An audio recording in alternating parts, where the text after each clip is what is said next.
అతనికి మీరు తీసుకెళ్ళి రాష్ట్ర ఖజానా అతనికి అప్పచెప్పారు.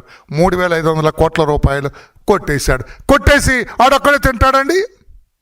3,500 కోట్ల రూపాయలు జీర్ణించుకునే శక్తి ఉందా?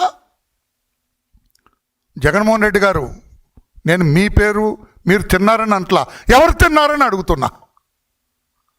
పోనీ మీరు చెప్పండి, ఒక ప్రెస్ మీట్ పెట్టి 3,500 కోట్ల రూపాయలు ఏదైతే సిట్ దర్యాప్తు చేస్తుందో ఆ దర్యాప్తులో ఆ డబ్బు, అవినీతి డబ్బు అంతా కూడా వాడే కొట్టేశాడని చెప్పండి. వీళ్ళటండి పత్రికా సోదరులారా, దుబాయ్లో ఆ రూమ్ ఏదో ఉందట, వాడెవడో శ్రావణ్ రావు అని, అక్కడ అది కూడా చూడాలి. ఫోన్ ట్యాపింగ్ కేసులో వన్ ఆఫ్ ది అక్యూజ్ రాడు. వాడికి ఒక ఫ్లాట్ ఉంది అక్కడ దుబాయ్లో. ఆ ఫ్లాట్లో ఈ నోట్ల కట్టలన్నీ పరుచుకొని ఒక బెడ్ లాగా వేసుకొని దానిపైన దుప్పటేసుకొని ఒక దిండేసుకొని పడుకుంటారట.